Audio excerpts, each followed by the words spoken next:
Good evening, folks. We'll just wait for people to join. Good evening, everyone who's joining us. We'll just give it a few seconds. Hi, Sally. Good evening, folks, as you're all coming in. We'll just give it a few seconds for people to join us. Good evening, everyone just joining us. Thank you very much for joining. Hi, Paula. Hi. Nice to see you. Thanks for joining us.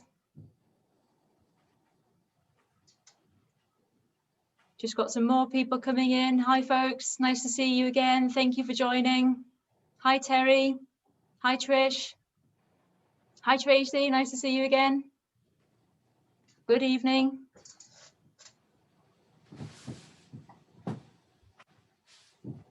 Okay. Hi, Anne. Hi again. And Leslie. Hi, Leslie. Right. I think we've got most people in now, and we'll make a start. Well, good evening, everybody, and a very warm welcome to the online Naturetrek Roadshow. For those of you joining for the first time, I'm Sarah Frost, Naturetrek's marketing manager and a cruise leader, and I've been working for Naturetrek for 6 years, and I'll be your host this evening, speaking to you from Hampshire. Now, as many of you know, we'd normally be out on the road delivering these talks in person across the UK in different venues, but we're delighted to continue bringing this online roadshow to your screens at home. 330 screens to be exact, as that's how many households we have signed up for this evening. Our 2021 and 2022 brochure is out now. If you're on our mailing list, you should be receiving it this week or have had it delivered already. It does arrive with a thud. This will help chase away any lockdown blues you may have. It's full of great wildlife holidays, and we hope it gives you lots to look forward to. And it's a perfect excuse to pop your feet up and pop the kettle on and have a good read.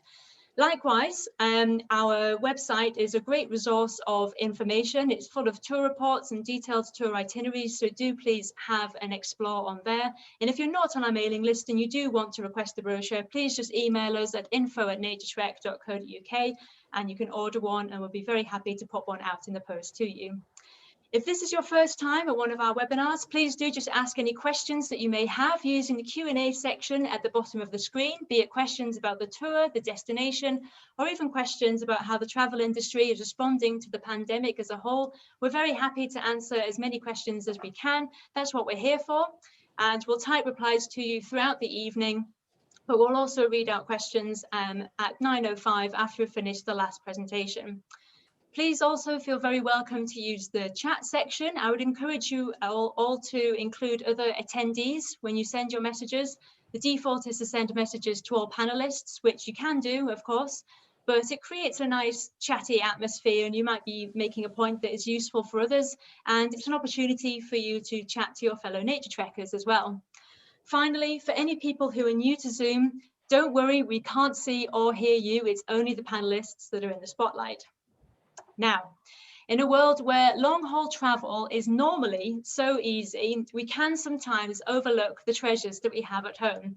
Of course, this last year, that hasn't been the case, with many people opting for a staycation, that is a holiday staying at home here in the UK. Despite operating over 600 wildlife tours on all continents, it might surprise you to know that we actually run more wildlife holidays here in the UK than in any other country, with over 100 tours in Britain. Now, our leaders are local experts who take our clients out on their own patch to enjoy the wildlife we have on our own shores. And many of you will know that when international travel stopped last spring, we very quickly launched a series of day trips across the UK. What you probably don't know is that they sold out overnight, and we had to frantically put together an action plan in order to not disappoint the hundreds of people that we had on waiting lists who were desperate to get out over the summer. And after quickly arranging more departures, we filled over 2,000 places on day trips alone last year. On top of that, several of our British breaks were able to run too, where we were able to get you out in the field in small groups with a leader to enjoy the best of British wildlife. And we very much look forward to operating these again as soon as we can. So we're in for a treat tonight as our speakers cover some of the wildlife highlights of England and Scotland. I hope you're sitting comfortably with a drink and some nibbles. And it is my pleasure to hand you over to my colleague Tom, who will introduce himself and take us on our first tour. Over to you, Tom. Brilliant. Thank you, Sarah. Good evening, everyone. Thanks for joining us again. Just going to share my presentation with you.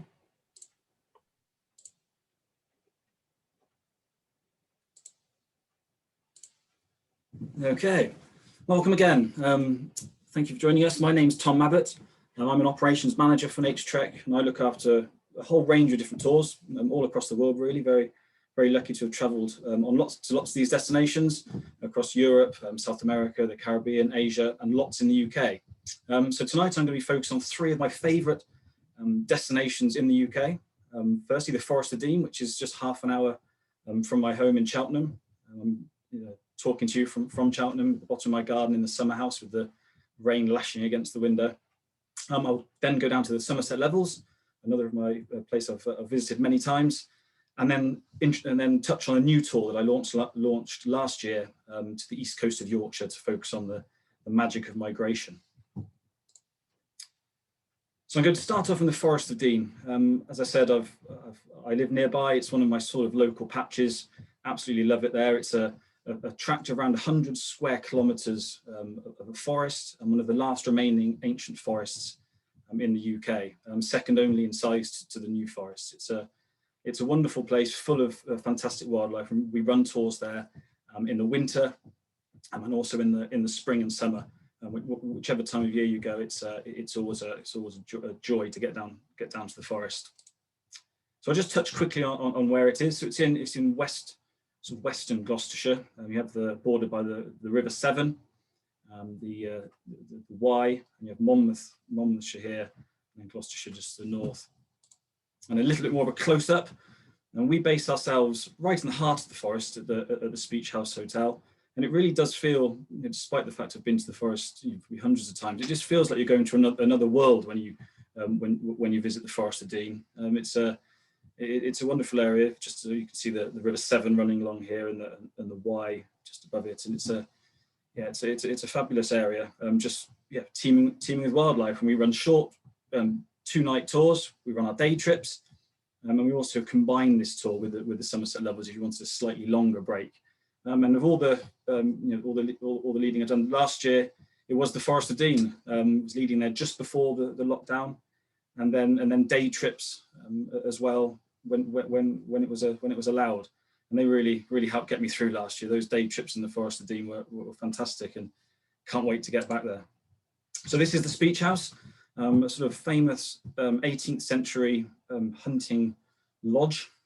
It's a super place, and again, as I said, it's right in the centre, so you've got fabulous wildlife just on the doorstep. Morning walks. There's very little travelling. Just very short hops in the vehicle to the different sites, all on our doorstep.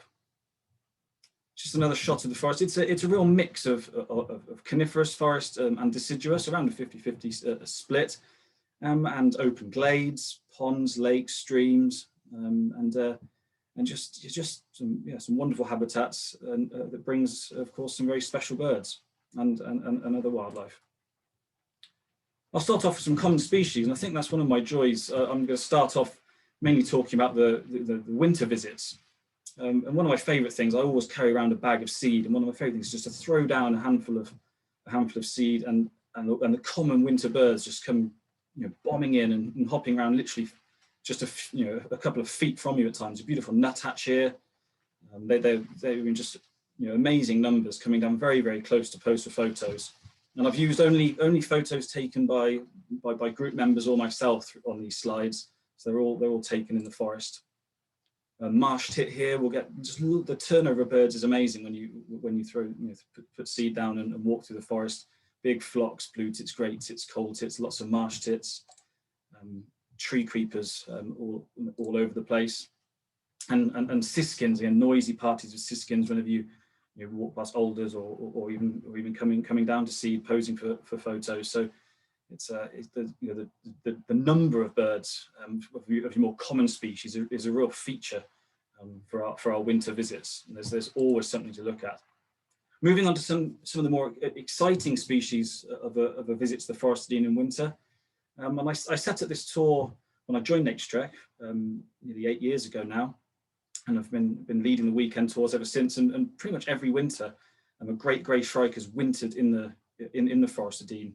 Usually a single bird, but up to 3 birds have been recorded wintering, and we have a fabulous chance to see this impressive bird. And it's always an absolute treat to find them. And we've run so many tours, and now we know the very best places to look. And I've been there so many times, I even know where they hoard their food, and I know it very well. This was a photo taken on the last day trip we ran, actually, just before the latest lockdown, unfortunately, and we had wonderful views of this bird. Had just caught a mouse. Actually, we had such good views. We could see it was a mouse. And it's impaled it. Known as the butcher bird. So they'll often sort of larder their prey, which will be birds, small mammals, bees when they're on the wing, and as it gets into springtime, sometimes reptiles and amphibians as well. So they can see themselves through the harder days. And it's quite amazing watching them sort of skewering these species onto thorns and branches and feeding on them.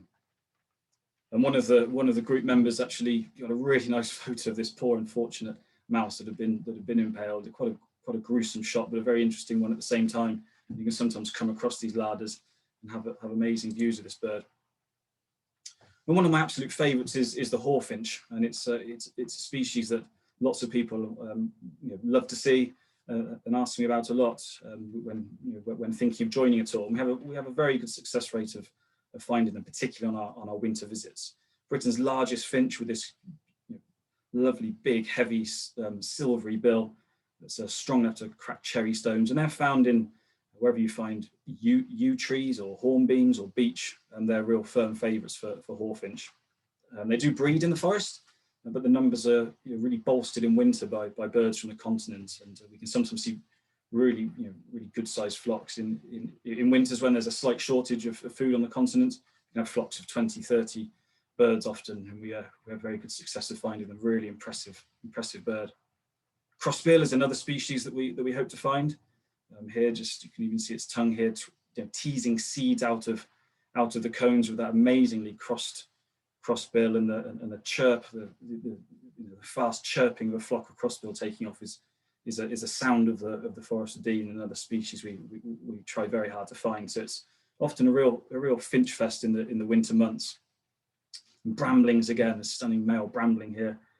Some winters will have good numbers there. Other winters there won't be so many, but it's another star finch we hope to find, particularly purely on our winter tours.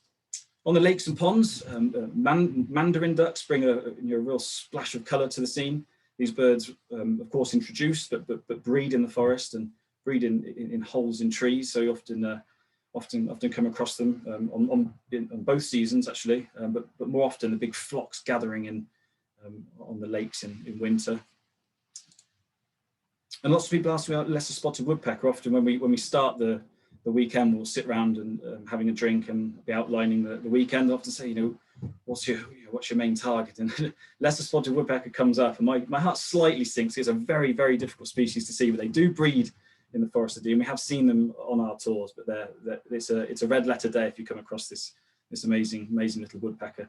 About the size of a nuthatch. You need a nice bit of weather in an early morning and try to hear them, but they're still holding on in the forest and breed there. We'll head up for some fantastic views as well. We would always stop off at Simmons Yacht and have this amazing view along the River Wye. It's a place where peregrines are bred since the 80s, really. I remember when I was at school, it was a school trip to see the peregrines. I was so excited in primary school. It was, now we're fairly sport with peregrines, which is fantastic, breeding in lots of our towns and cities. But this was one of the first places I ever saw peregrines, and you can still now have super views of them as they breed on a sort of cliff face here, and often see kingfisher and goosander down on the river, ravens calling, goshawk displaying up over the woods. The winter time is fantastic for goshawk, and we'll head to viewpoints to look for them. This is a stunning peregrine that we hope to see. So that's a lot, very bird focused, but of course there's more than the birds here, and here are some wild boar, and they're loved by the visitors and sort of hated by the locals. The boar, they're here in big numbers, but they can be tricky to find. And again, a firm favourite for any visitor is to try and see the wild boar, and we make a big effort to do that. And it was only in 1999-2000 when the first boar were released or escaped. There's sort of 60, 70 animals, and since then the population has really exploded. And there's around 1,200 now in the forest. But still, they can take some finding. You can see here, this is a summer tour. All the ferns grow up and they can really disappear. And often it takes getting out at night to find them, and that's what we do. And it's a real thrill. No matter how many times I've been out and found wild boar, when you swing the spotlight onto a large sow like this, rooting around, you can see the damage they cause to the grass there in the foreground. It's always a thrill to see these animals. And this was one caught in the spotlight and stayed long enough for a photo. Fallow deer, they're another mammal we hope to come across. And moving into spring, we can see birds such as pied flycatcher returning from Africa, breeding in the reserves, wonderful wood warbler, and that beautiful pure white below and lemony yellow head, that amazing trilling, cascading call. And firecrests, a good news story. They were very scarce, and have recently started breeding in ever increasing numbers. So they're a feature of our spring and summer visits. And in the summer, there's nothing better really than to walk up onto a glade and listen and watch for nightjars. Again, we have had some wonderful views in 2020 on our day trips, and we managed to get some overnight tours away as well. And this one was a rare chance to see one actually perched. And then just amazing, the males chirring and wing clapping and displaying. You get an absolutely wonderful display. And it's a brilliant way to end the day. Often woodcock roding and tawny owls calling. It's very special. Some special butterflies in the summer. There's a very good area for wood white and small pearl-bordered fritillary. So we really focus on everything, particularly on the spring and summer tours. There's lots to find. And I always include a snake slide, and here it is for tonight. It's the wonderful adder. It's a young male here, just coming out and basking in the early season sun. We've got a good chance of finding them. And if you're into your reptiles, amphibians, we're actually about to launch a UK tour to try and see all the native species. That's very exciting. So that's a whistle stop really of the Forest of Dean, and now I'm going to move to the Somerset levels. And a very popular tour that we've run there for many years. Again, in the winter for starlings, and in the spring and summer. Fantastic mosaic habitats, wetlands, and reed beds and marshes. And again, just a bit of a geography of where we are. And so it's between the Mendips and the Quantocks. We base ourselves in Wells, just here, not too far from Glastonbury. And you have the River Axe, the Brew, and the River Parrett. And this is just a vast area. It's a big sort of coastal plain, really. Seasonally flooded grasslands and wetlands and vast reed beds. And it's a habitat, an area that's just got better and better over the years. Really superb. We base ourselves directly opposite the cathedral in Wells, and just get out exploring every day. So one starling you can see is a fabulous bird. Beautiful markings and very underrated. But to see a sky full of them is something you really must do at some point. I'm sure many of you have, and it's a very special experience. With luck, if there's a peregrine around or a buzzard or sparrowhawk giving them, spooking them, they'll make these amazing murmurations and swirl around in the sky before coming into the reed beds. And it really is breathtaking. Up to 1 million birds, the largest starling roost in the UK, happens on the Somerset levels. And it's one of those must-see UK spectacles. It really is breathtaking. And the rise when they come out to the reeds in the morning as well is just superb. We make an effort to see that on our tours as well. It's absolutely amazing. And once they feel comfortable with coming into the reeds, they'll dive in and roost there, turning the reeds black and often sort of crushing areas of the reed beds. Quite a spectacle. Brilliant on the levels for your wintering wildfowl, large flocks there's a widgeon here, and a classic sort of scene across the flooded fields covered in widgeon, teal, gadwall, shoveler, beautiful drake pintail here. And we'll hope to come across bearded tits again, they're ever increasing as some of the reserves are developing and the reed beds maturing. The bearded tits are very much enjoying that and starting to breed in larger numbers. And we have cranes are just yet another feature. I was actually working at Slimbridge when they were rearing the cranes. The eggs were, this is part of the Great Crane Project back in, I think, 2010. The eggs were flown in from Germany. They were reared at Slimbridge and then released onto Somerset levels. And I remember my shift at Slimbridge and heard some trumpeting overhead, and two of the cranes had flown back from the Somerset levels and wanted to set up home at Slimbridge. It has been a great, very absolute success story. They breed on the levels now and at Slimbridge, and doing very well. So fantastic bird, and when we try and find on our visits. Bittern, another success story, do very, very well here, and a good chance of seeing them, particularly when they make feeding flights in the spring and summer, and they make that amazing booming call.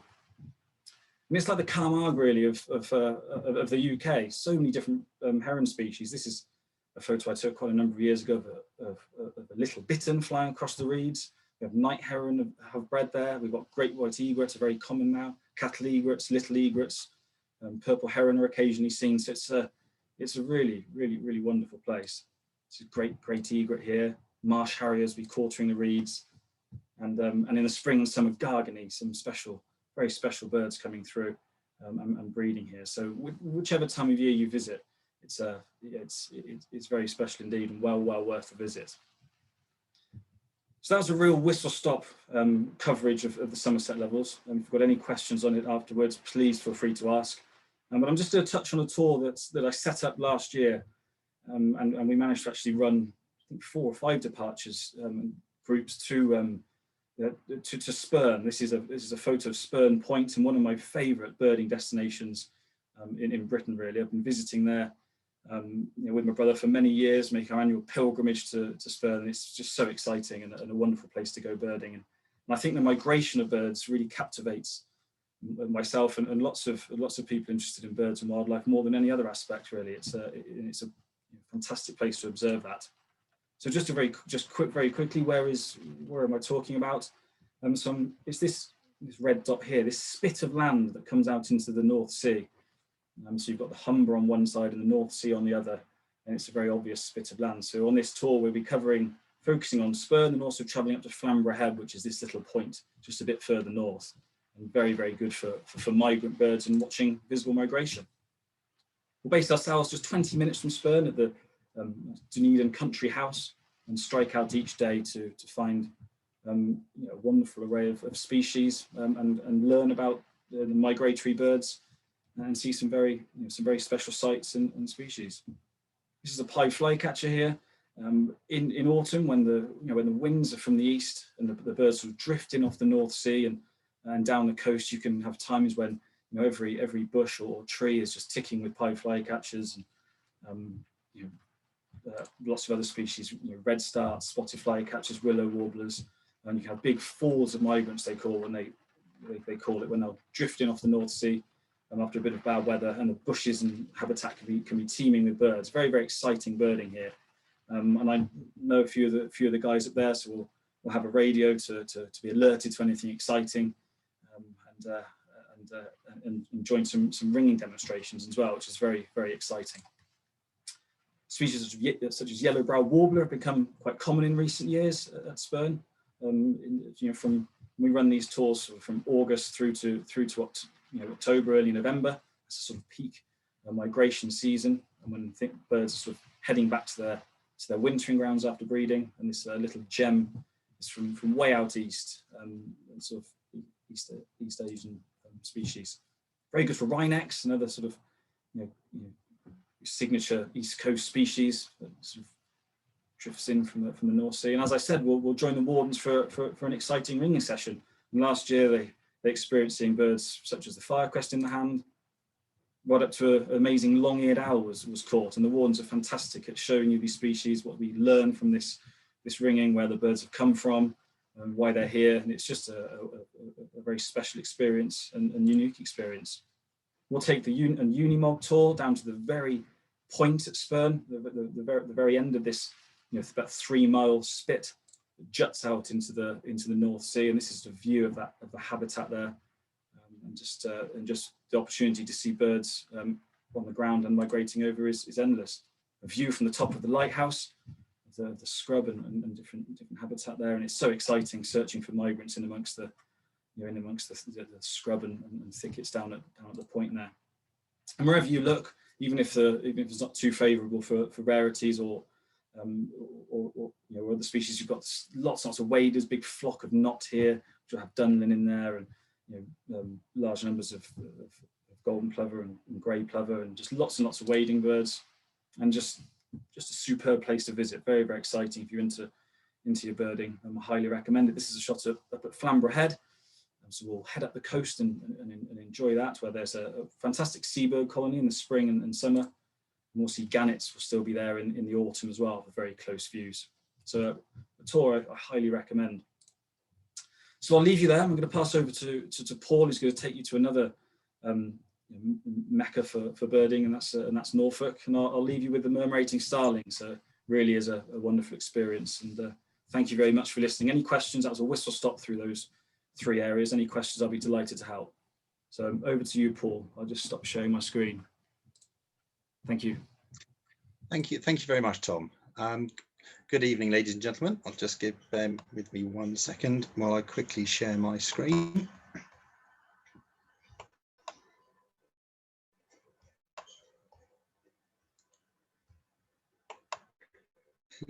Okay.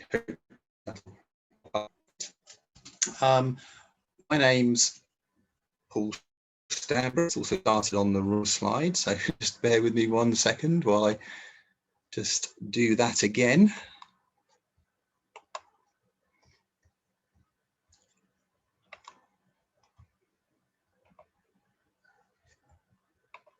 Right, almost there. Right, now start. Right, hopefully that worked. Yeah, great. Okay, well, yeah, good evening, ladies and gentlemen. Thank you very much for tuning in tonight. My name's Paul Stanbury. I'm also, like Tom, an operations manager, and I look after a wide range of Naturetrek tours, as far flung as the likes of Japan and Chile, sub-Saharan Africa, but also a range of our UK breaks as well. I've been working for Naturetrek for 25 years now, so I've been with the company a long time. And tonight I'm going to talk about 2 of my favourite UK destinations, Norfolk and then the New Forest.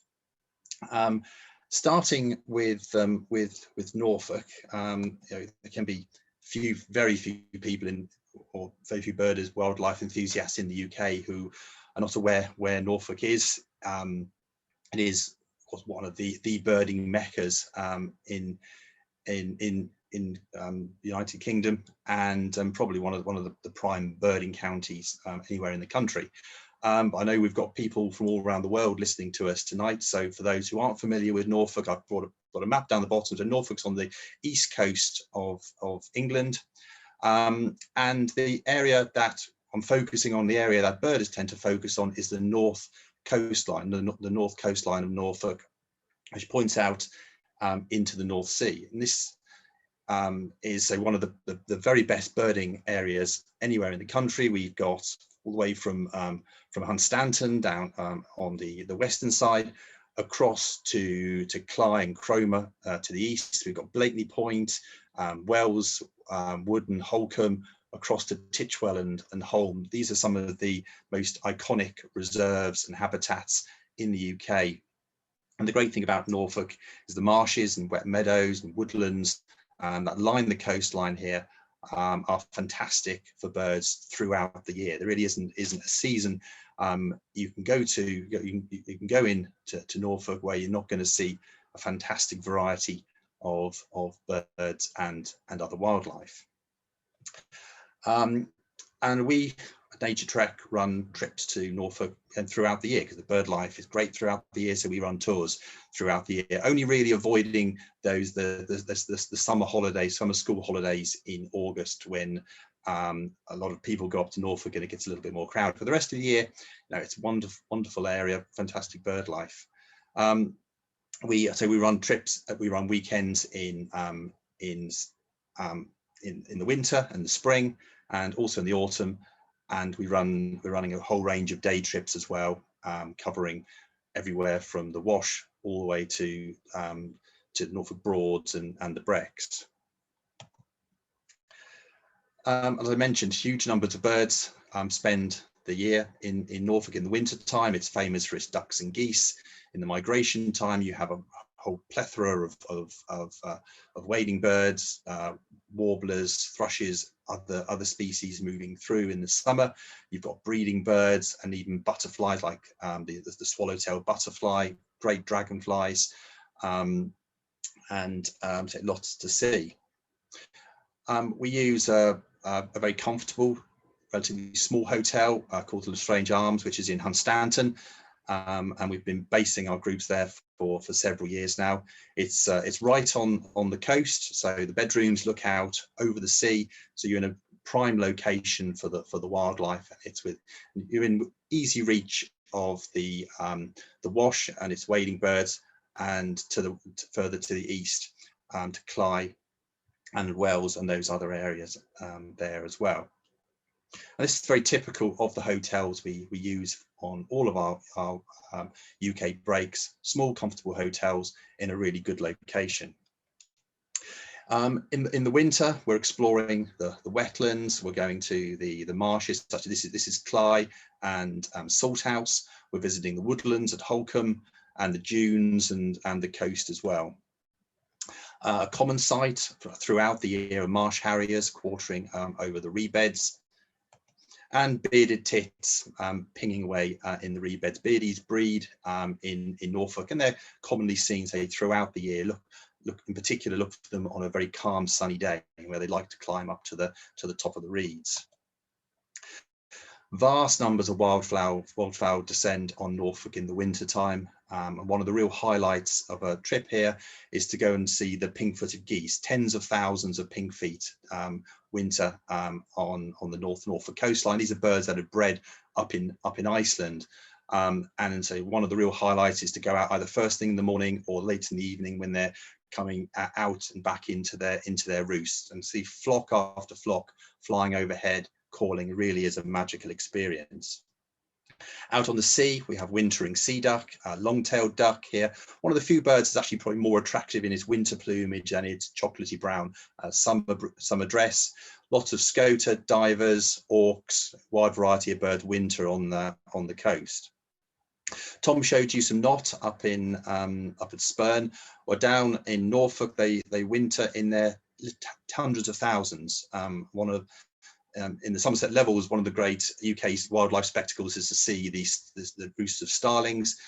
In Norfolk, you go to Snettisham on a rising tide to see the swirling masses of knot whizzing around. And we time our visits to Snettisham for the highest tides of the year, the spring tides of the year, so you can see these vast clouds of bird wheeling over the mudflats as the water covers their feeding ground. And often pursued by birds of prey, peregrines, merlins, and others. And then we're also taking you onto the coast as well, not only to explore the woodlands, but also to look around the sand dunes, because in the winter time, flocks of snow buntings come down to Norfolk to winter, and there are several sites along the North Norfolk coastline, Clyde, Salthouse, Holme, Wells, where flocks of snow buntings regularly winter. And you're also looking for shorelark as well, rare bird in Britain. They winter in small numbers. Only a couple of pairs of snow buntings breed in the UK. Up in Scotland, shorelarks do not, but they winter in small numbers along the North Norfolk coast. And if you're very lucky, maybe a waxwing. This year there have been very few waxwings in the country, and they've only been seen up in Scotland. Well, I think that one or two have been in Norfolk. And Norfolk is a prime spot for waxwings in the winter time, in particular in November, December time, when they're coming across from the continent. They're an eruptive species, so on some years we get thousands and thousands of waxwings coming over, and other years like this year very few, but absolutely stunning bird, and without a doubt my favorite. We go down to the Broads as well. We visit Hickling Broad here, another fantastic habitat within Norfolk. Tom showed you the cranes in the Somerset levels. Well, there've been cranes in Norfolk for many, many decades now, and I used to see them 40 years ago when I used to go up birding in Norfolk as a kid. There are barn owls that are doing very well throughout Norfolk, and they're commonly seen in the evening. And the Broads are particularly good for wintering raptors. So there are hen harrier roosts at places like Hickling, and also marsh harrier roosts at Titchwell and Wells. And for the mammal enthusiast, you can't ignore the seals. There are common seals out on Blakeney Point, grey seals around near Horsey and Hickling, and the greys are pupping in November, December, January time. So that's just an overview of the sort of wildlife in the winter, but if you go in the spring, and we do trips to the spring as well, you get a whole different suite of birds. The breeding birds have arrived. Birds like sedge warblers are singing from the reed beds. The wading birds are breeding. Norfolk is very famous for its breeding population of avocets, the emblem of the RSPB. In April and May, you're going to get a lot of migrant birds as well, moving up the east coast on the way further north to breed. Whimbrel are a common sight at that time of year. Flocks of whimbrel and bar-tailed godwits are often moving through, particularly in April and May. You've got a chance as well, especially if the winds are from the east, of seeing black terns. Little gulls are also seen on occasion. So a wonderful range of different birds pass through Norfolk at that time of year. Move a little way to the south inland, and in the spring and summer, you've got a good chance to see the stone curlew that breed out on the brecks at places like Weeting Heath.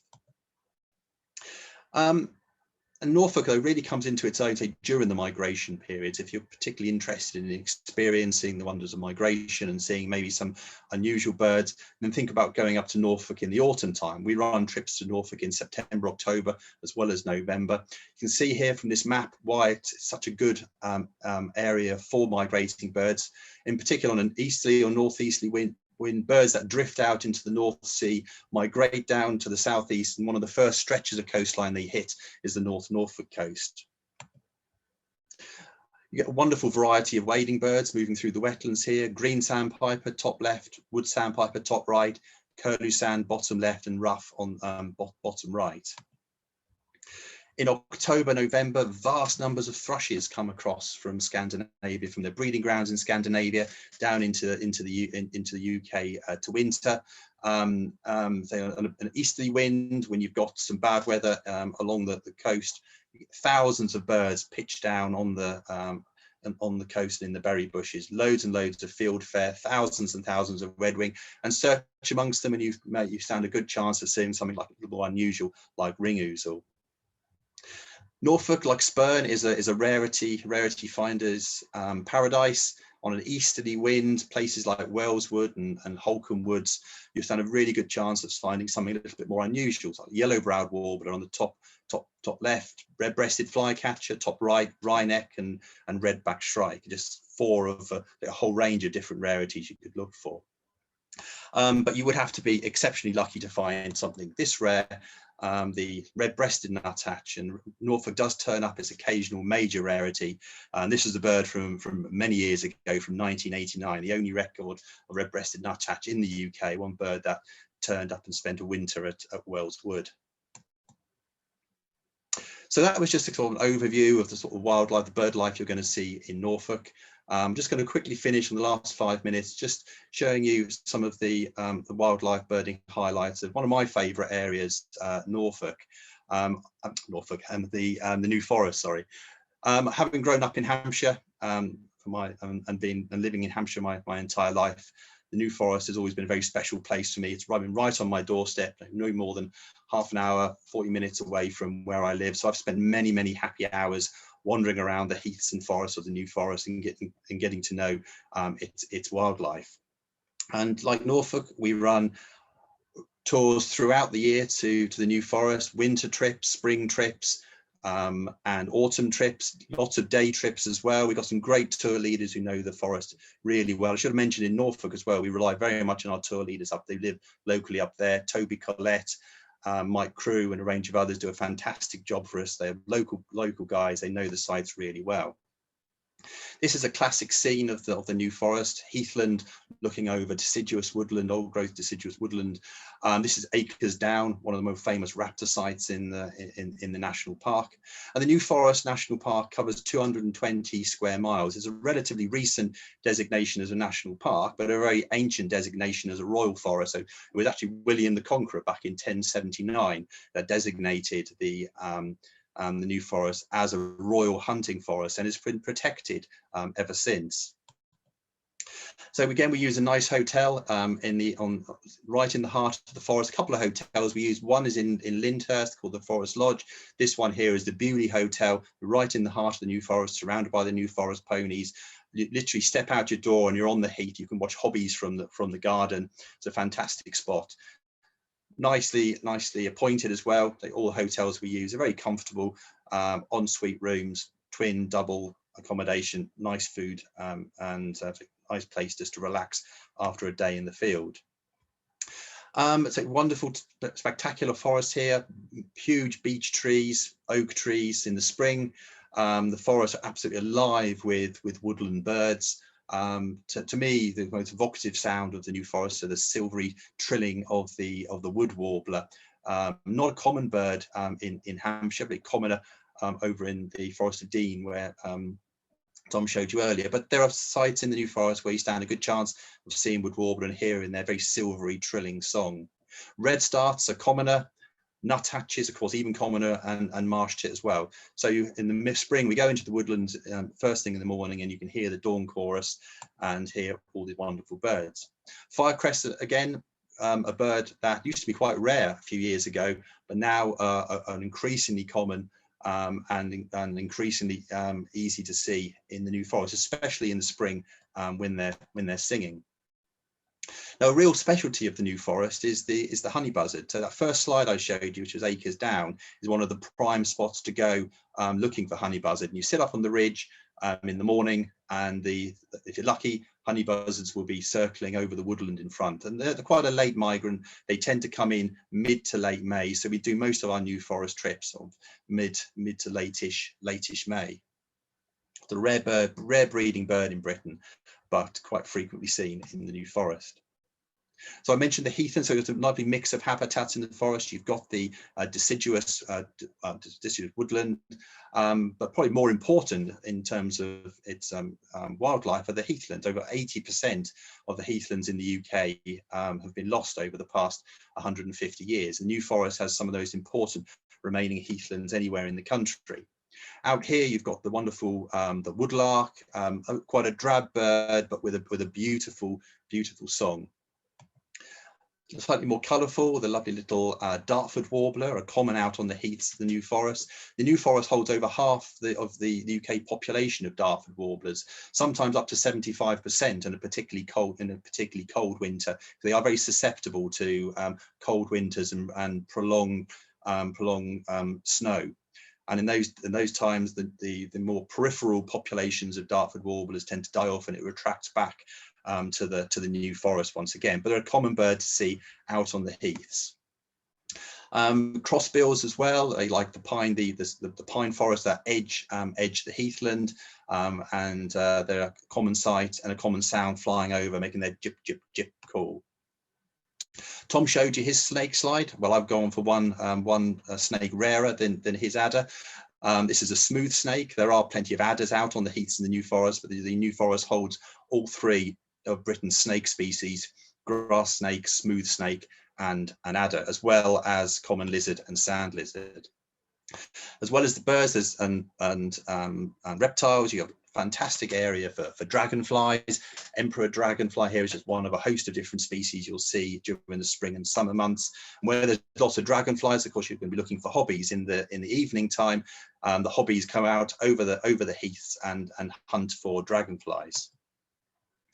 And at night, we'll take you out back onto the heaths again, because again, Tom showed you the night jars in the Forest of Dean, where we have night jars in the New Forest as well. I can't promise you a view like this. In 40 odd years of birding, I've still not managed to see a night jar in the daylight. But in the evenings, as the sun sets, it's a fantastically evocative experience to be out on the heath with the nightjars chirring, and then you can see them hopefully flying around like little ghosts, and the occasional woodcock flying overhead as well. Butterflies, there are a few nice interesting butterflies. This is a pearl-bordered fritillary. And the forest is fantastic throughout the year. In the autumn time, the colours are changing, and in the winter time, when the leaves fall off the trees, there's another wonderful variety of birds to enjoy. Finch flocks often have brambling amongst them. In the evening, we'll take you to a hawfinch roost, and probably on the ornamental drive at Rhinefields, a regular site for seeing them. Lesser spotted woodpecker are easier to see in the winter time and early spring when there are no leaves on the trees. And as are goshawks as well when they're displaying. So we time our winter trip for late February, early March, at a time of year when the goshawks start displaying over the forest, and our guides know some really reliable sites, and most of our groups are lucky enough to see goshawk displaying at the end of the winter months. And a few rarities as well, as with the Forest of Dean, the New Forest normally get 1 or 2 great grey shrikes wintering as well. As well as New Forest, all of our trips to that region will take you down to the Solent as well, to the marshes that line the Solent. So you get a bit of a contrast, and the woodland species, you'll see some wetland ones as well. Plenty of Brent geese winter along the coast, and we've got loads and loads of little egrets in Hampshire now. During the migration, there's lots of waders. In the winter, lots of ducks. In the summer and spring, lots of other species as well. So it's 8:15, so it's time for a break. So I will end there. So if you've got any questions at all on New Forest or Norfolk or wherever else, please either type them up or give us a call at another point. Thank you very much. I will just unshare my screen and pass you back to Sarah. Thank you very much, Paul and Tom. Fantastic talks. Right, folks, we'll go to a quick break now. You've got time to go and top up your tea, coffee, or your glass of wine or beer. And we'll be back in just under 10 minutes time at 25 minutes past 8. Do keep your questions coming in over the break. We'll answer those at the end of the evening at 9:05. And we're back in just under 10 minutes time. Thank you. See you then.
Right, welcome back everybody.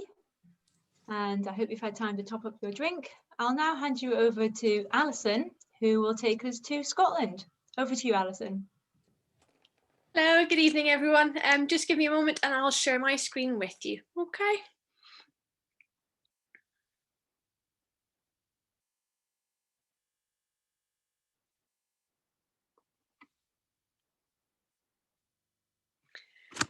Okay, so my name's Alison. I am one of the operations managers at Naturetrek as well. I've been working for Naturetrek for around about 5 years now.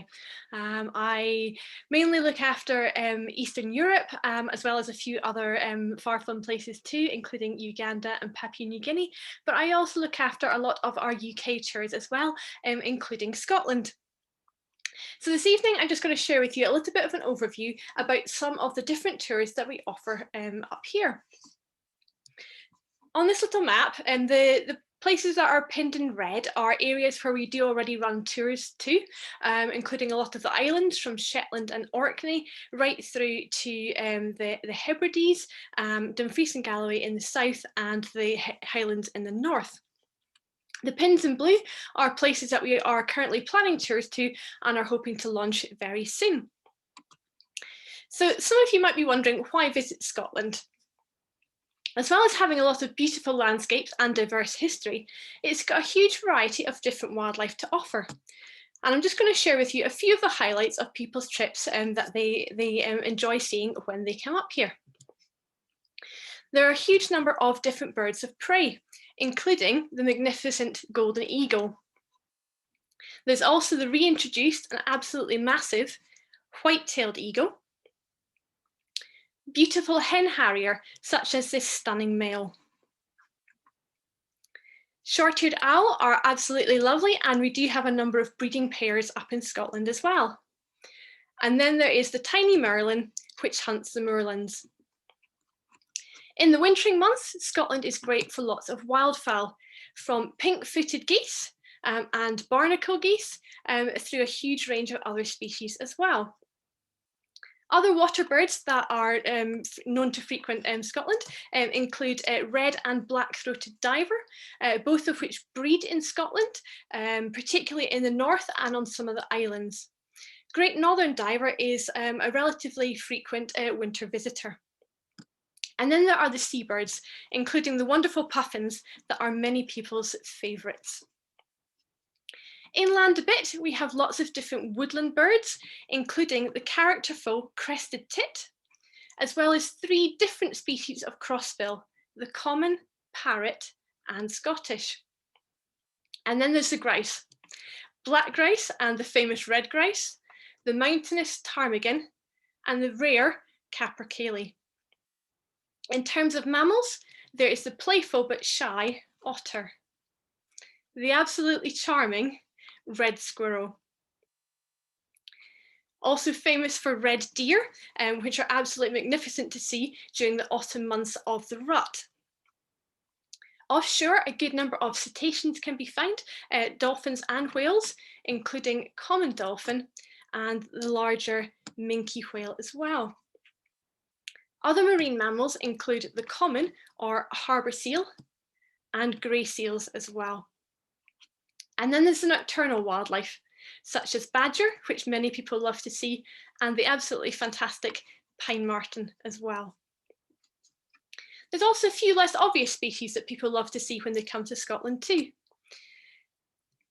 Adder are some of the reptiles that are around, and then we have a few quite rare amphibians, including places where great crested newt breed.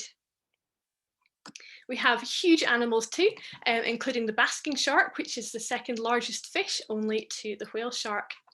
However, if you prefer your wildlife a bit smaller, there are also a good range of insects to be found as well, including lots of butterflies, such as the brown argus or the marsh fritillary.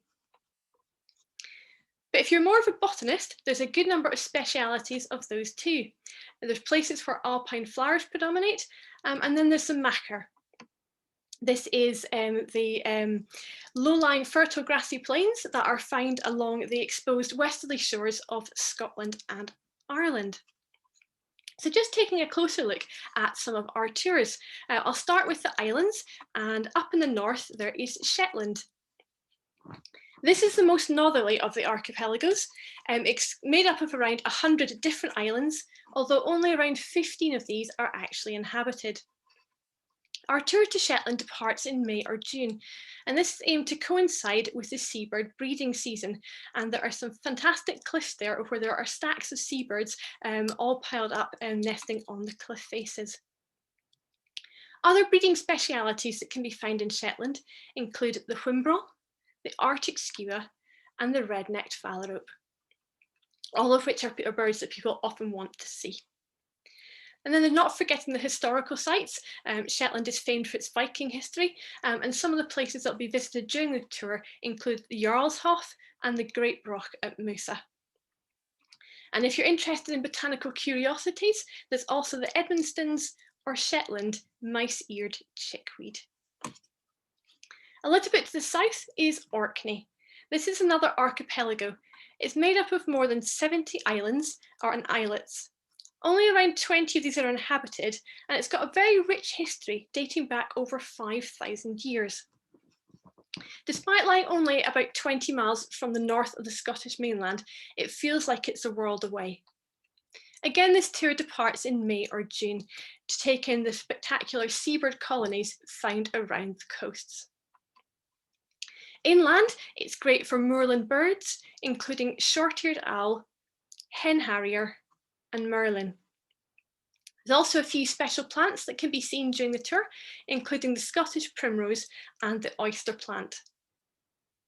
And then we won't be forgetting the cultural and historical sites that are seen around Orkney as well, including the Ring of Brodgar and Scarabray Prehistoric Village, which is a fantastic example of a Neolithic settlement. Then we've got Lewis and Harris. This is the largest and most northerly of the Outer Hebrides, lying to the northwest of the Scottish mainland. It is one island despite its name, and it ranges from towering cliffs and windswept moors through craggy hills and beautiful white sand beaches.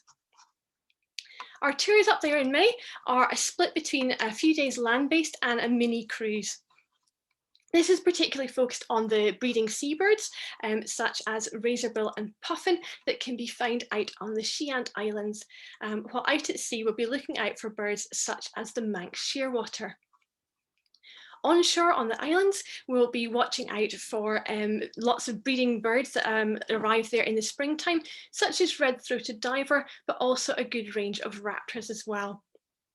And there will be time to take in a bit of the local culture too, including the ancient standing stones found at Callanish.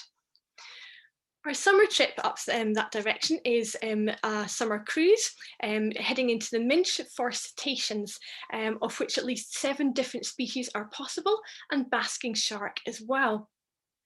These species include bottlenose, white-beaked, common and Risso's dolphin, orca, minke whale, and harbour porpoise. But there will be time out at sea to look in and take in the other wildlife and pay some visits to the islands and coastal shores as well to see what else is around. Mull is one of the Inner Hebrides. This is a wonderful island to visit at almost any time of the year. It goes from beach to high mountain in just under 2 miles at a couple of points, and it's got a lot of coastline all around it, which is absolutely fantastic for otters. Both golden and white-tailed eagle are found here in some number.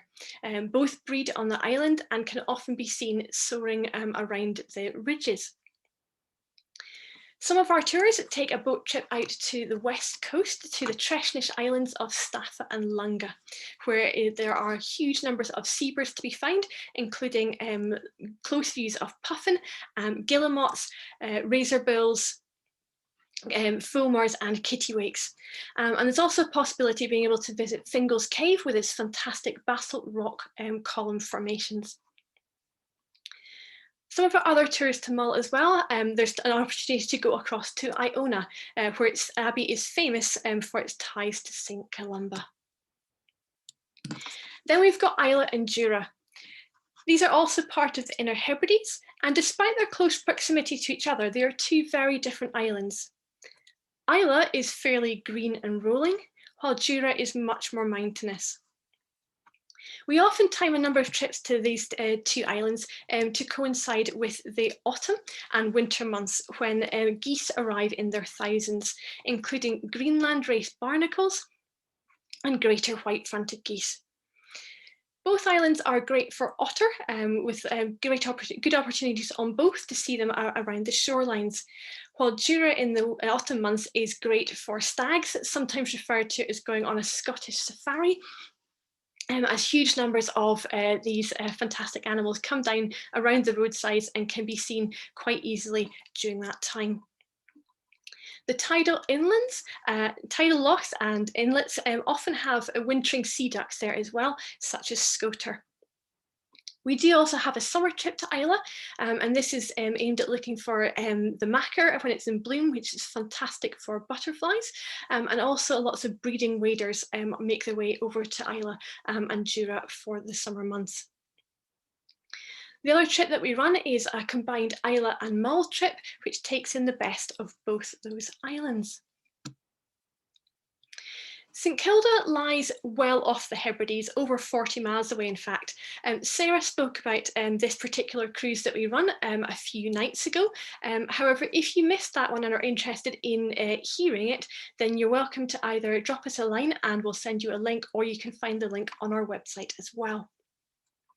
This archipelago is owned by the National Trust for Scotland, and it's a critically important site for a lot of our seabirds.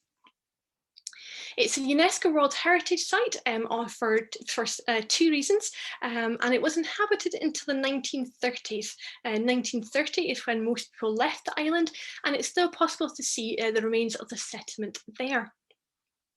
It's been separated from the mainland for so long, though, that it's got its own subspecies of wren and mice. During the cruise crossing across to St Kilda, it's a great opportunity to look out for cetaceans and obviously seabirds that are around as well. Moving on to the mainland, let's start in the north again and looking at Speyside and the Cairngorms. This is a wonderful region which is just near Inverness, and on the map it's the top green area.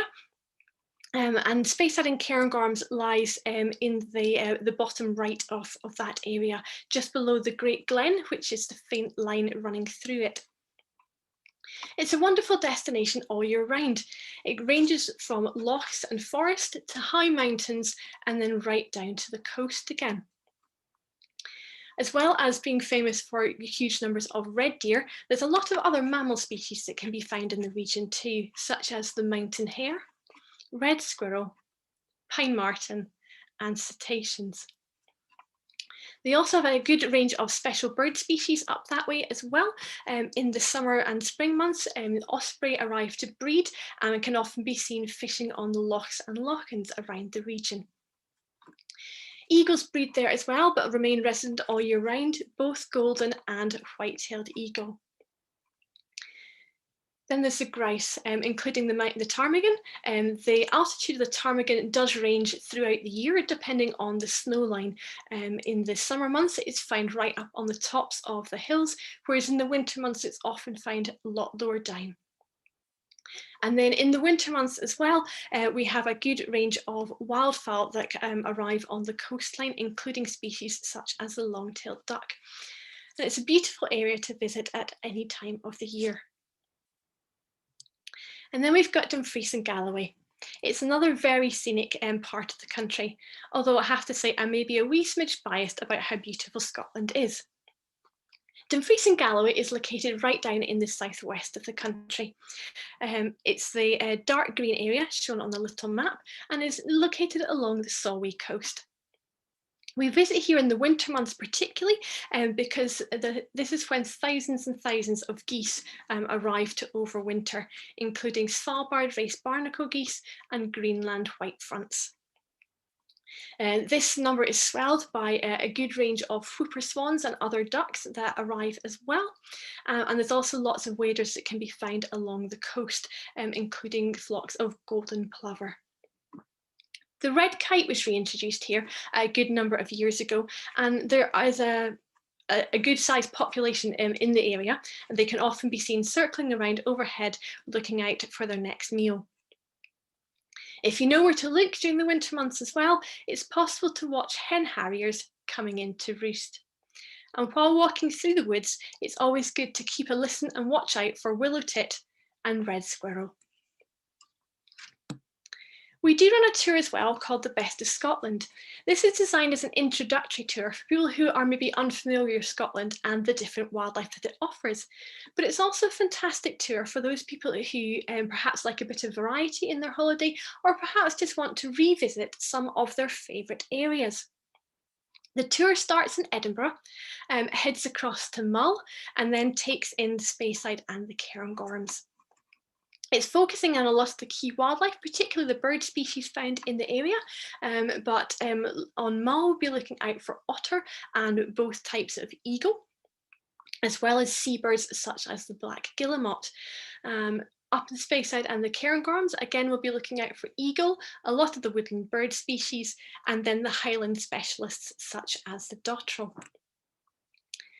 Just before I tell you a little bit about the new tours that we'll be launching either this year or next year, I just want to reassure you that I haven't forgotten about our Ardnamurchan tours, but Tom is going to be sharing a lot more about those with you in just a few minutes. So we've currently been working on a number of new tours or redeveloping tours up in here in Scotland.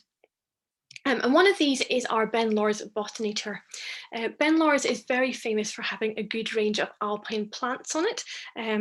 Specialists aren't found in many other parts of the UK, including the snow gentian, moonwort, purple saxifrage, and bog asphodel. But there's also a good number of other interesting species to be found in the region as well, including the Rannoch rush on nearby Rannoch Moor, alpine milkvetch over towards Pitlochry, and a variety of different wintergreens and other interesting plants too. For next year, we'll be looking at introducing a winter coastal tour to the north and east and east coasts of Scotland, ranging right through from the Black Isle around Murray and Aberdeenshire coasts, down Angus and towards Edinburgh in a series of tours. This will be taking in the wintering wildfowl, waders, grebes and divers that arrive over the autumn and winter months, and also looking out for the hollouts and seals that are interspersed along the coast, both grey and common seals as well. During the winter months too, inland it's possible to find large flocks of various thrushes and the possibility of waxwing as well. And there also tends to be a good number of pipits, skylarks, twite and reed bunting around too. The other thing we're looking at for next year is a spring tour that will combine the seabird colonies found around the coastline with visiting some of the cultural sites, including some of the 250 or so castles that are interspersed around Aberdeenshire. And finally, the last tour that we're going to be launching for next year is a Go Slow in Speyside tour. This tour will take in all the favourite wildlife of the region, but a much more leisurely pace than our standard tour. So I'd just like to finish by saying thank you very much for listening. If you've got any questions, do feel free to use the question and answer or chat section of the webinar here, but if you'd rather drop me an email, then my email address is alisonsteele@naturetrek.co.uk. I'll be very happy to answer any questions you have. I'm now going to pass over to Tom, who's going to tell you more about our Ardnamurchan tours. Great, thank you, Alison. That's a great overview there of lots of our Scottish tours. Hello again, everybody. I'm just going to bring up my next slideshow.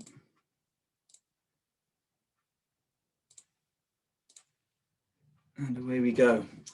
So hello again. I hope you enjoyed that from Alison. That was great. A really nice overview of some of the wonderful wildlife that we found across Scotland. I'm going to focus a little more specifically on our tours to the Ardnamurchan Peninsula.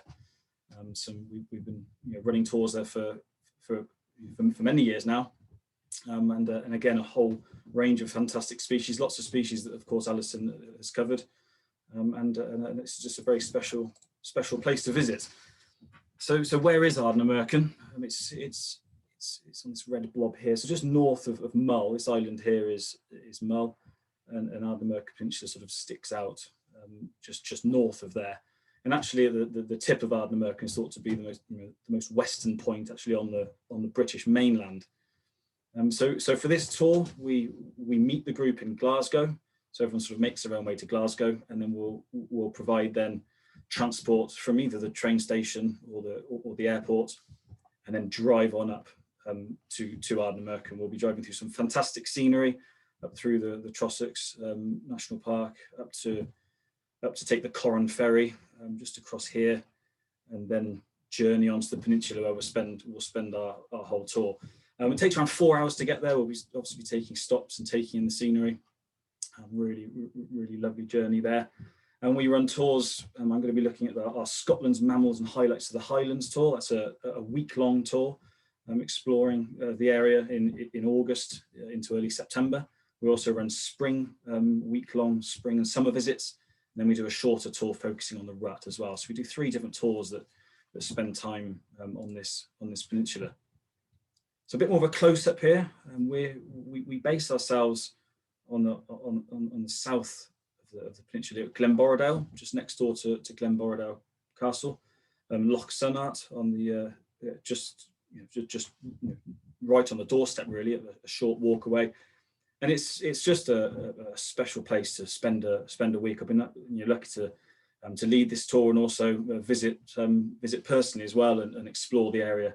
And it's just just getting away from everything. It's like like a different world, so quiet and peaceful and away from the hustle and bustle of normal life, and some beautiful places to visit. So we'll be focusing, of course, on the wildlife, but also some of the fantastic bays and scenic spots. I'll mention Ardnamurchan Point, Sanna Point, Swaddle Bay, Kentra Bay here, just exploring the peninsula at a leisurely pace, taking everything in, and with time to find all the special wildlife. That's really the aim of this lovely tour.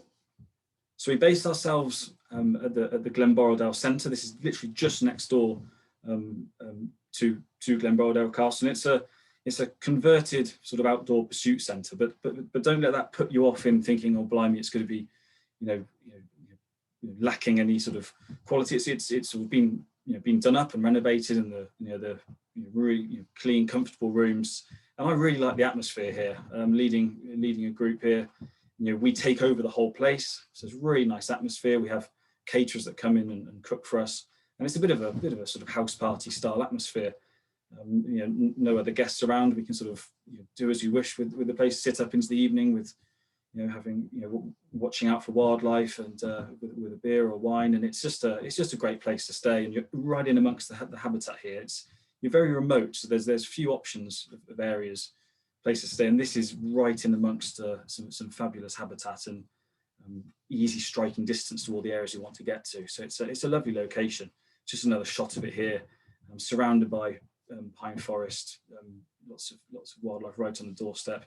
There I am down here, probably scoping some crossbills at the top of a nearby tree, I should imagine. We'll drive around in a minibus, touring the area, doing some lovely walks, boat journeys, and seeing all the top sites. So as I said, just 70, 100 meters from our doorstep is Loch Sunart, and every morning there's an option to go out before breakfast and just wander down to the loch side and take in the spectacular views. Just everywhere you look, traveling around here is just breathtakingly beautiful and tranquil and just a stunning area. Often there'll be otters out on the water, golden eagle or white-tailed eagle drifting overhead, and oyster catchers piping, green shank in the margins. There's just wildlife all over the place. Red-throated diver will be often seen out on the water, and there's always special wildlife to find, and that would just be having a little morning wander. So otter is, of course, one of the star species that people want to see heading up to Scotland. And our touring through August, our Scotland's Mammals and Highlights of the Highlands tour is really designed to give ourselves time to make a real effort to get good views of otters and hopefully spend time with them. And we've got a whole week, so we're visiting the best areas at the best time, and hoping to find them. And you have classic views such as this, just popping up just offshore, but obviously often timed well with the tides and other factors. We can try and get closer views, and that's one of the aims of this tour is to focus on the mammals. This is a great shot here taken by Neil McMahon, who leads lots of our tours up there, as well as Marcus. The two of them have taken most of the photos in this presentation. They know the area incredibly well. Have led many tours up there, helped to design the tours, and fantastic guides that know all the very best areas, and a lovely close encounter with otters there. And sometimes they'll haul themselves out. So we've got time to see these fantastic animals. I saw a question pop up just before I started about sort of what the best time of year is and and best place to see otters. Ardnamurchan's fantastic, as is Mull. The otters here that are using the sea and coastal otters tend to be more diurnal, so day active than the inland otters. I've been trying to see a local otter here inland, just up the road from me, and it's taken many years to finally see an otter in the day. They're far more nocturnal, it seems, still, sort of the inland otters. But up here, daytime sightings, very regular, very good population, and we've got a super chance of views like this. Moving on to another special species of the area, and another mustelid is the wonderful pine martin. And I mentioned our base, and another reason it's perfect is these animals are on the doorstep. Every night they visit, and they visit the bird table, or put nuts out and other little treats to entice them out of the forest. And sometimes up to 3 or 4 animals can come in through the evening. So it's great just sitting up after dinner with a beer or a glass of wine and just waiting for them to come out. And it's a thrill every time you see them, and they're often seen, as I said, every night. This was a camera trap photo I took when I travelled up there in 2013, just to try and see how many, how regularly they were coming in, how long they were spending, and how many different animals were visiting. And you can tell individual pine martins from the markings on their throats. This one just showing off and posing nicely. And then we found out that 3 different animals were visiting pretty much every evening I was there. So we were having a super success rate with seeing them. And it's gone on year. They're doing very well. So I'm not content with seeing them on the bird table at the back of the patio. This was the pine martin run that I created to bring them up a little bit closer up onto the windowsill, leaving a little trail of treats, nuts and jam sandwiches, and maybe a bit of sausage from breakfast, just to give them a little treat and bring them up for a closer view. And it really is a special experience seeing this animal so incredibly close. This is a cracking photo taken by my colleague and friend Dave Shute, who works in the team at Naturetrek, who was up on this tour. And this is taken through the window, and this animal would only have been a few inches away from his nose. Absolutely fantastic, and a really super experience. So these guys are omnivorous. They'll take nuts and seeds, and they'll also take birds and eggs. They'll even take squirrels as well. I didn't touch on it earlier, but they are actually being a reintroduction is taking place in the Forest of Dean, actually, to try and combat the grey squirrels. They're a fantastic animal that you've got a wonderful chance of seeing up on Ardnamurchan. And again, they will sometimes visit in daylight as well, so I'm popping up and to take advantage of the offerings in daylight. Fantastic creatures. Other mammals, red deer will feature, as Alison touched on. They're very common. Herds of red deer, a hind here and a youngster just outside, just on the lawn of the accommodation. So you can often just get up at first light, and they'll be grazing, coming out of the forest and grazing on the lawns right on our doorstep. Really impressive animals to see. As we're touring around, we'll be seeing, this is a common seal here. We'll be seeing common and grey seals as we head around the peninsula, taking in the different sights and views, and going for lovely walks. Highland cattle, of course, a feature of the area, and always pose for a bit of a scenic shot. And we'll just be appreciating everything as we tour around. The focus is on the mammals, but of course, there's better times of day. So in the sort of quieter times in the middle of the day, we'll just be taking lovely walks out in this fantastic surroundings, soaking it all up. Just yet another lovely view. We'll hop across to the Isle of Carna, a small island out in Loch Sonat, and just spend a couple of hours walking around the island, looking out for otters and eagles overhead, divers out on the lake, maybe a hen harrier quartering the mountainside, and just taking it all in. Really, that's another really nice activity that we fit in on our August tours. Scotch Argus, but one of the sort of key butterflies of the area, quite widespread and numerous, certainly on our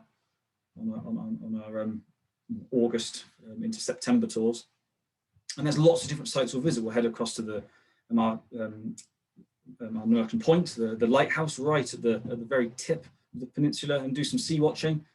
Have a nice coffee from the coffee shop there, and scan the seas for any passing skuas or shearwaters, petrels maybe, or a pod of common dolphin possibly. We've had minke whale seen from the point before, and it's a really exciting place to visit, and again, as wild as you can get really, and as remote as you can get. It's a fabulous place. Scan from Camasnangil. This is one of the many viewpoints. We'll look for raptors cruising overhead. Very good success rate here with seeing golden eagles. You're very close to Mull, which is a very high density of, I think the highest density in all of Scotland of breeding golden eagles. So they drift across and feed, hunt the uplands here, and white-tailed eagle as well. They'll breed on the peninsula, so we'll find both eagles with some regularity. Kentra Bay and Castle here, Castle Tiram, we'll visit and go for some nice walks, taking these views, and always wildlife to be found. There's often twite around, and crossbills, and red-breasted mergansers on the rivers, and just lots to enjoy. This is a group at Sarna Bay, just another scenic spot. Just enjoying this this special area. And again, just more views out into the Hebridean Sea, looking towards the Isles of Rum and Eigg here from Sordle Bay. And there's just lots and lots of sites like this, beautiful beaches and white sandy bays. It's a wonderful place to explore. I've touched on the eagles already, as has Alison. This is an adult white-tailed eagle doing very well. There's a pair on the peninsula. We sort of know the best areas to see them, and they'll often come over from Mull as well. So very reliable to see, and a fantastic flyover from a juvenile bird. And we managed to. This photo was taken by a group member on a tour. It was actually on a red deer rut tour in 2020, and this is one of the few places we did manage to run some tours to Ardnamurchan last year. And we ran tours to the Forest Dean and Somerset levels as well, and sent I think 4 or 5 groups to Ardnamurchan. So it was lovely to get people out last year, and this was their reward. Just time spent completely cut away from the hustle and bustle of normal life upon Ardnamurchan. And golden eagle, as I've mentioned, very reliable. We'll spend a day at sea. So on our autumn highlights tour, we'll spend a whole day out in the Hebridean seas, searching for whatever we can find. Really, is gannet directly overhead. Great skuas are quite commonly seen, and cetaceans, of course. That'll be a real target.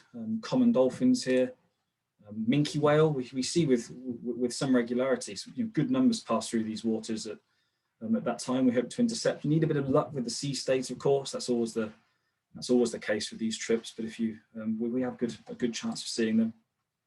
And the second largest fish in the world, the basking shark.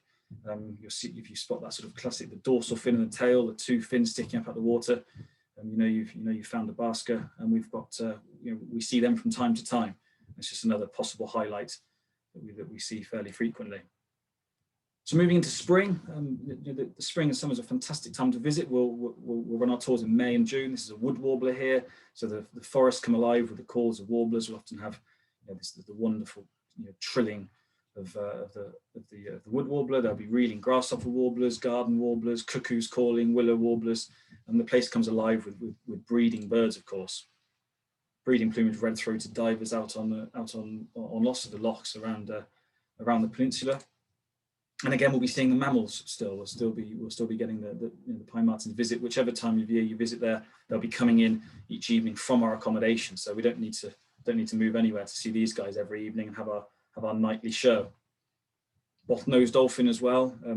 As we head over to the to the Treshing Shells. We'll visit, we'll spend a day tour over to the Treshing Shells in spring. We won't spend a day sort of at sea. We'll head over and actually make landfall on Lunga and enjoy the spectacle there. On the mainland, we'll see checkered skipper is a very special butterfly species, very range restricted. If you're after this species, the end of May through June is the time to visit. We make a special attempt on our spring and summer tours to find this beautiful little butterfly that's found there. And pearl-bordered fritillary here. That's just another special species we can find as we're just enjoying the spring and summertime on the peninsula. Black darter, might find golden ring dragonfly. There'll be a few dragonflies on the wing, and some great variation. Lots of things to enjoy in the spring and summer visits. As I mentioned, one of the highlights is getting over to the Treshing Shells, and Alison touched on this. So, and nothing, very few experiences with birds and wildlife compare, I think, to a bustling seabird colony. The sound, the smell, the noise, it's just an absolute overload of the senses, and I absolutely love every chance to get to visit a seabird colony. It's just very special. So we'll spend the day. We'll tour around the islands of Lunga and Stafford, and we'll make landfall on Lunga and spend time in amongst the birds, which is very special. So all these rocks here are just covered in giddy moths. There'll be razorbills a bit lower down. There'll be nesting shags and kittiwakes and puffins on the grassier areas and on the edge of their burrows. And I'm sure many of you have experienced it, but you can, if you haven't, it's just a wonderful experience. It really is. A shag here with a bright green eye and in its full sort of breeding finery is a common sight on Lunga. And as I said, it's just a super experience to sit down, take it all in, an incredible setting and views, and the seabirds in full swing with breeding, watching them coming and going, the noise and taking it all in is one of the highlights really of a spring or summer visit to the area. And a lovely shot of a puffin here tucked away, and they'll often allow a very, very close approach. They'll be wandering in amongst your feet, and they've got very little fear a lot of the time. Special birds. So we also run our shorter tours, so just 4 nights on the peninsula if you're looking for a shorter break.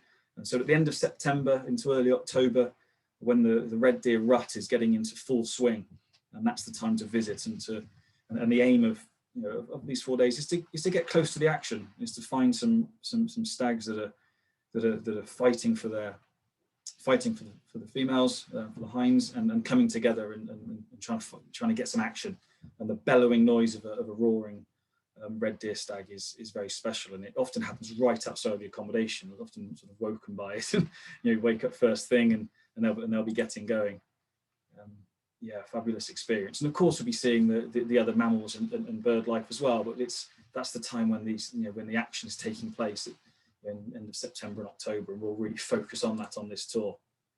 And I like this shot. This was sent in by a group member from the tour in 2020. Just a really fantastic sky and the rainbows there, and you're just blessed with great views wherever you turn on this tour, and you really feel like you've had a break away from the norm. Absolutely.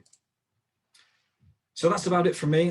My time's almost up there. I'll leave you with a shot of the group enjoying another sight on Ardnamurchan, and I hope that's given a good flavour of what's on offer in Scotland. Alison covered lots of tours that she looks after, and I look after the tours to Ardnamurchan.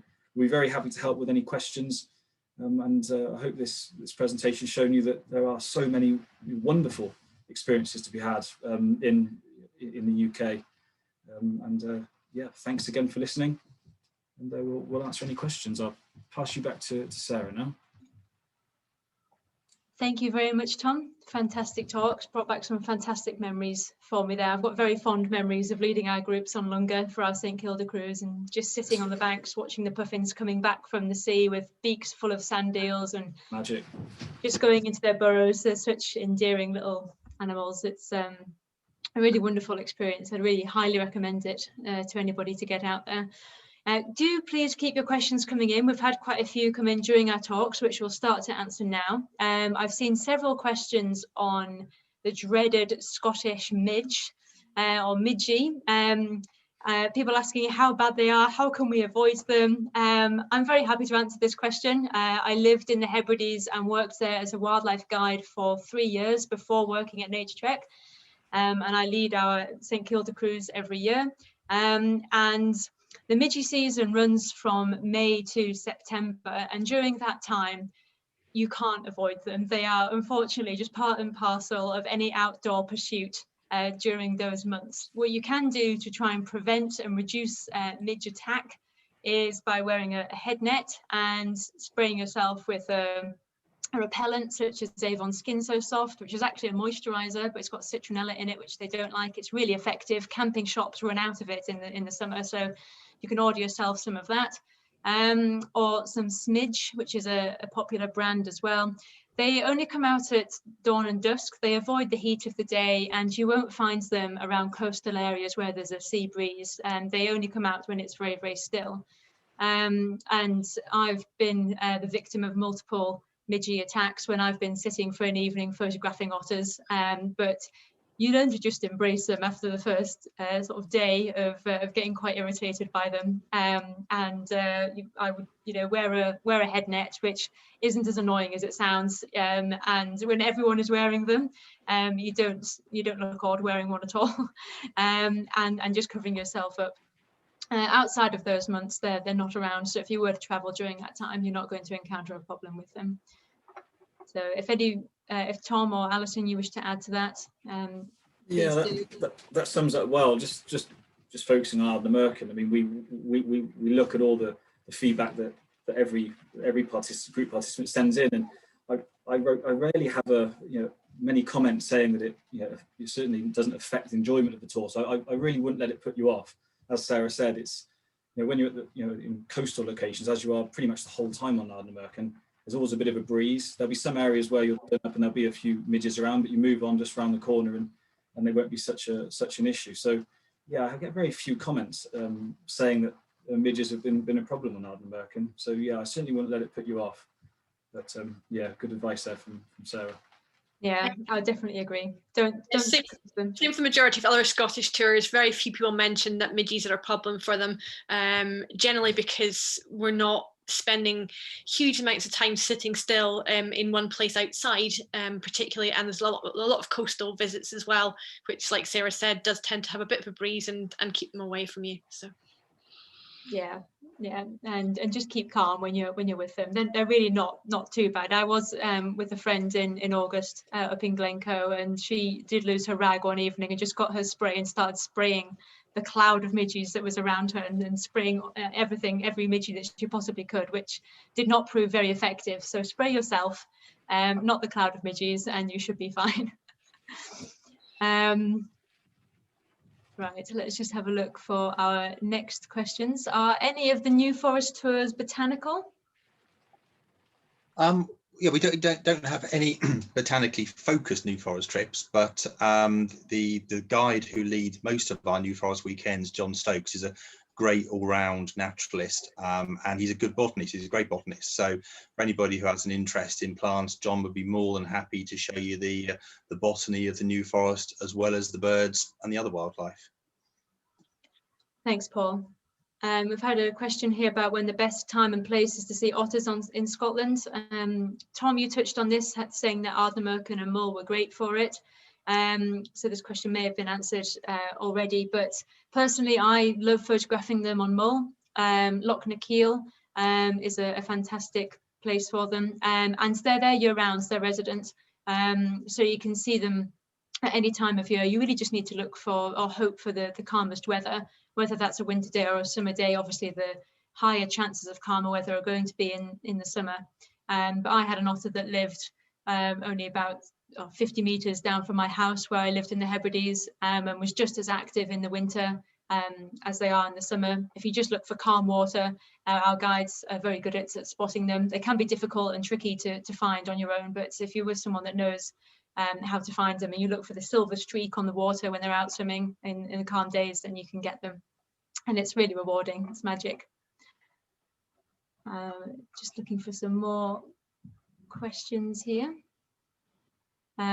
Which reserves in Somerset Levels do you usually visit, Tom? Yeah, a whole range really. And the starlings are often at Hamwall RSPB or Shapwick. We'll head to Grey Lake and to West Sedgemoor, Catcott, and there's some of the moors, Allenmoor, and some of the other lesser known sites a little bit further south that can be very good for the cranes. So a whole range of different sites really over the weekend, but those are the key ones.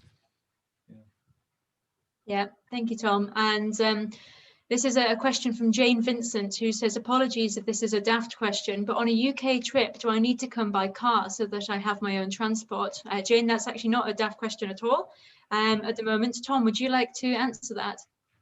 Yes, yeah. So no, not a daft question at all. So we provide transport for our overnight UK tours. We'll be providing the transport, and we often have details of how to join those tours by public transport. So that's absolutely fine. No problem at all. You don't need your own car at all for those tours. For our day trips that we've been running, obviously with with some of the COVID restrictions of not being able to share, for the day trips we've had to say you need your own transport for some of those, but hopefully that won't be for long. But no, you'll be fine arriving with by public transport for our UK tours. Thanks, Tom. And another one for you, actually. This is from Carol Nicholson. She says, are there any otters or beavers yet in the forest? I think this is in relation to Forest of Dean. Yes, in the Forest of Dean. So a good question. Otters are seen in the Forest of Dean very rarely. As I touched on the slides, they seem, the inland otters seem far more nocturnal still. I do quite a bit of camera trapping on a local reservoir, and I've in many years only had a few actual daytime videos. They're very, very nocturnal still in certain areas. So it's unusual to see them. Beavers, I didn't get a chance to talk about it in the slides, but they're actually being reintroduced into the Forest of Dean, which is really exciting. So there's a pair in a large enclosure, and you can see signs of them. You see the classic gnawing on the trees, but it's not possible yet to actually see the animals themselves. That hopefully will change in years to come. And they've, as I said in the slides, they're doing 16 pine martens were released into the Forest of Dean as well a couple of years ago, and they're doing well. They're being tracked, and hopefully there'll be a good self-sustaining population of pine marten in the Forest of Dean soon. And there's even talk possibly red squirrel, but that's not been confirmed yet. So it's a great place for us. It's a little world of its own. It even had a feral population of skunks there a number of years ago. I would have loved to have seen that, but it's lots to see there. Thanks, Tom. Another question here which asks, which of your tours offer the best chance to see corncrake? Well, the locations I would put forward for myself for that one, I've seen them leading our St Kilda cruise on the island of Battersea. So we can hear them on the islands where we stop off on our way to St Kilda. Lunga especially, you can hear them too. Alison, do you wish to chip in with any? Lewis and Harris is one of the guys we're working with up there, has a good idea of where a number of them are generally found, so that's a good option as well. And there's a possibility on the summer mull tour as well, around some of the areas as well. Probably the main ones, and Isla too. The summer Isla trip is a good possibility of seeing corncrake there. But as Sarah's experienced a number of times, they're fairly elusive, and although they can hear them quite clearly, seeing them is another matter. So although they are around, it's just a patience game and waiting to see if they actually show themselves. A question from Jane Foster. What's the best date for the Somerset Levels to see the murmuration? Well, this is between December and February. All of those times are good. Tom, do you wish to add any more to that? Yes, yeah. So the starlings will be arriving sort of from November. So our resident population is bolstered massively by birds coming in from Europe for the winter. So it varies the numbers on the levels each year, but it can get up to up to 1 million strong birds and more. So they'll be coming in from November, and we sort of start our tours at the end of November through December, January, through February. those winter months are brilliant. The starlings will be there in massive numbers. So yeah, anytime then is super. Thanks, Tom. We have a question here from Jennifer Greenwood, who says, I'm guessing most people who come on your trips are into photographing wildlife. I'm not a photographer, but I love watching wildlife. Would I be out of place on your trips?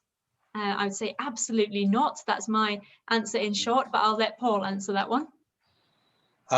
You know, I agree very much with Sarah. No, not at all.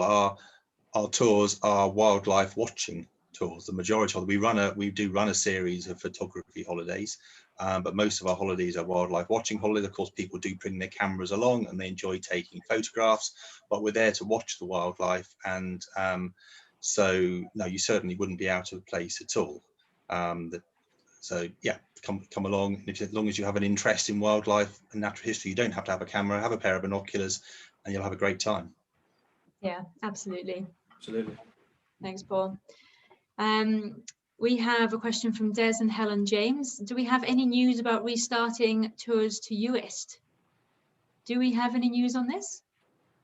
That is something I need to check with Dave Shute.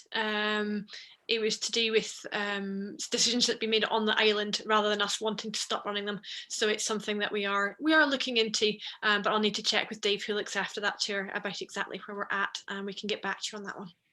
Okay, so I think if people want to register their interest in it when we've launched a trip, they can let us know. We can also, we also obviously launch all of our tours in our e-news, so do just keep your eye out for new tours which get released on our email marketing. We have a question here from Ian Wilson. Where on the Somerset levels is the best place to see otters? Tom? Yeah, anywhere really. I've seen them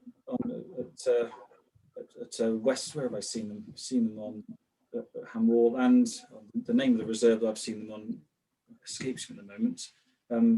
West Sedgemoor and Grey Lake. Anywhere really. It's as I was saying, they're very hit or miss in the otters. You know, early morning and in the evening, just waiting quietly on one of the channels at Ham Wall or Shapwick. They're very active along there. You often see shells and things pulled up and remains of fish sometimes on the banks of the channels there. So they're very active, but there's not really one hot spot that you should go to. It's just you sort of take your chance, and when you're out, keep sharp-eyed in any water bodies really. Yeah. Thank you, Tom. Now we have a question from Annabeth Horsley. She says, great photos and presentation. Paul, do shrikes kill their prey before they impale them? That's a very good question. I would imagine they do. Unlike Tom, I have never seen a shrike impale and catch its prey. But yeah, I would have thought they kill them before they impale them. Yes, Tom, you agree? Yeah, I tend to agree. But I've been lucky enough to see a few times in the forest with prey, and certainly the voles and birds they've impaled look dead when they impale them, but potentially they could not be quite dead. There's every chance that they could. In fact, I have seen a bumblebee skewered on a hawthorn bush that's definitely still alive. Dear. It's pretty. It can be pretty gruesome, but it's fascinating finding the larders. You don't know what you can find. And one of our day trips, we had a siskin that was impaled. Just you think of the agility of the shrike to take a siskin. And then one year in the Forest of Dean, there was an invasion of two-barred crossbills, very rare birds, and a shrike swooped in and took one of those. So they take all sorts of different prey. A fascinating species. Yeah. Crikey. Thank you, Tom. Do keep your questions coming in. We'll stay here for another few minutes, and we've got a couple more which we can answer. And just while I remember, going back to the Uist question, the issue that we had was the hotels actually closed during the pandemic with no sign of reopening. It's quite difficult for them to hire seasonal staff without certainty. So we're at the mercy of the pandemic ending and the hotels being able to reopen. But as soon as they do, then hopefully we'll be able to get tours there up and running again. We've had a couple of questions about camera equipment. And I've answered one of them, so I'll read it out anyway, because a few people have been asking each evening. And essentially it centers around what equipment and lens would you recommend? I'd really recommend a telephoto 100 to 400 millimeter lens. This is really versatile to enable you to take photographs of close-up shots or 2 or 3 meters away, to distant shots if you're trying to photograph something that's quite far away, without having a prime lens where you might be restricted to only one length. And I find they're probably the most common type of lens that we have with any people who are carrying camera equipment with themselves on tour. So that's what I'd recommend. And I don't think we have any more questions. Paul, Tom, or Alison, is there anything else that you would like to add to? We've got some people commenting on memories. Joe Bentley. Hi, Joe. Lovely to see you here this evening. She says, we saw corncrake pottering around the hotel veg garden on Iona. Very un-corncrake behaviour. It is indeed. The locals said there were several around while we got very excited. Yeah, well, that's certainly a fantastic sighting. Very nice. Yeah, very nice. We had one out on open ground with my group when we're out in Battersea, and walking across a field as we were going up to some cliffs to go and see some guillemots.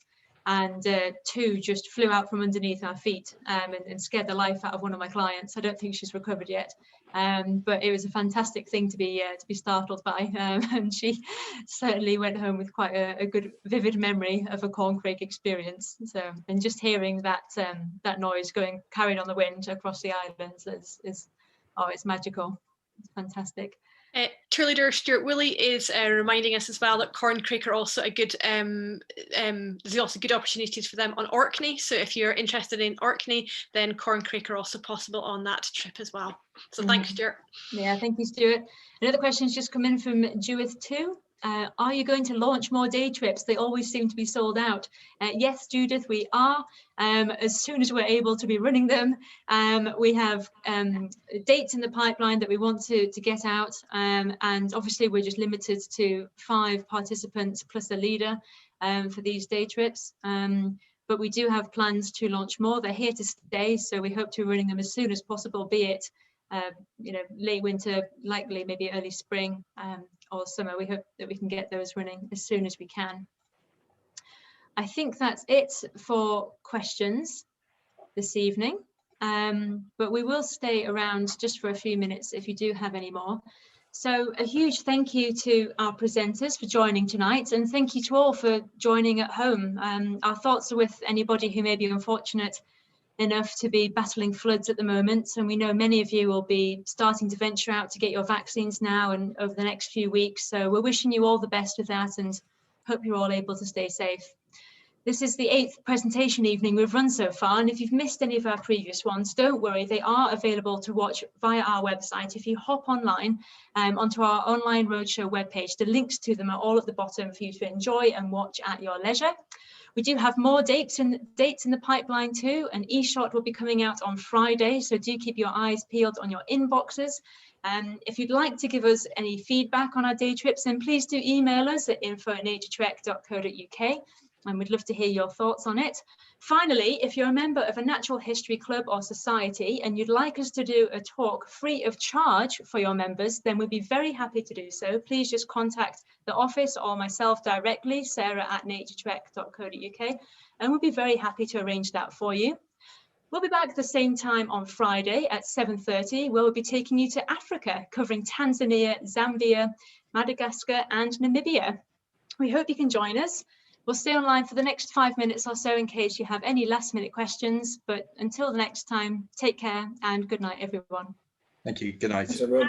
Bye.